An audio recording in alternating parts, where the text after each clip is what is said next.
Tot inquatur concilium veluti dies in ecclesia oritur splendidissima luce refugiens.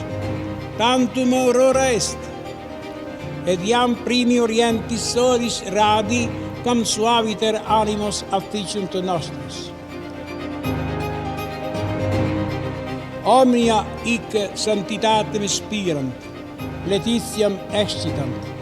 Contemplamur enim stellas claritate sua majestate uius templi ad augere. Quid est Ioanni Apostolo?